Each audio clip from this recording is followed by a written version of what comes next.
So this is actually one of the biggest impacts of labor dispute in the Canadian economy. Maaring maapektuhan ang transportasyon ng higit $3 bilyon na halaga ng mga produkto sa Canada dahil sa inaasahang welga ng Teamsters Canada Rail Conference o TCRC na pinaplanong simulan sa Huwebes kung walang magiging kasunduan. Kasabay ito ng isa ring inaasahang lockout ng CN Railway sa Huwebes din.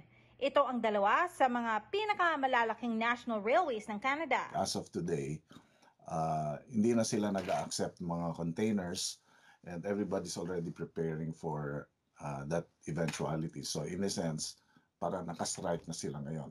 I mean, you can't move anymore. So if there are containers that are at the port right now, the rails are not accepting them anymore. Ayon sa isang kababayang freight forwarding consultant sa Vancouver, dahil sa mga posibleng welga at lockout, maaaring magkaroon ng kakulangan sa mga produkto tulad ng pagkain sa iba't ibang syudad sa mga susunod na araw. Dahil sa magiging mga backlog sa mga ports o mga lugar na dinadaanan ng mga produkto na hindi gagalaw o madadala sa iba't ibang bahagi ng Canada at Amerika. But they said that for every day of strike, it takes like 5 days to recover from that day. So, if it goes on for like 20 days, well, times 5, before you can go back to normal. So, mahirap yan eh. Hindi rin daw ito maganda sa mga international markets na tumitingin sa Canada para sa trade, katulad ng rehiyon ng Indo-Pacific, lalo na't naghahanda na ngayon ang gobyerno ng Canada para sa isang trade mission sa Pilipinas sa Disyembre. You're promoting a trade mission, but then here we have this infrastructure problem. We have a labor problem.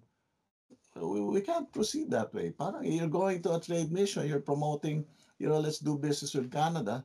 How can you do business with Canada? Magplano man, aniya, ang mga apektadong maliliit na negosyante para makuha pa rin ang mga cargo o produkto, hindi raw ito mura. You book a trucker, but the trucking costs are like 3 to 4 times more than if it went by rail. So all it really translates to is higher costs. And of course, all the truckers will be fully booked, so you have to kind of line up. Hindi raw essential service ang mga rail services o train ayon sa Canada Labor Code. Pero ayon sa kababayan, dahil sa napakalaking apekto ng paghinto ng mga train sa ekonomiya ng Canada, sana raw i-update ito ng gobyerno. You propose that you're allowed to strike, but how you strike is another issue. Maybe strike for several days, but you cannot have a prolonged strike or a strike that will paralyze the whole economy. Teresa Pereira, Omni News, Vancouver.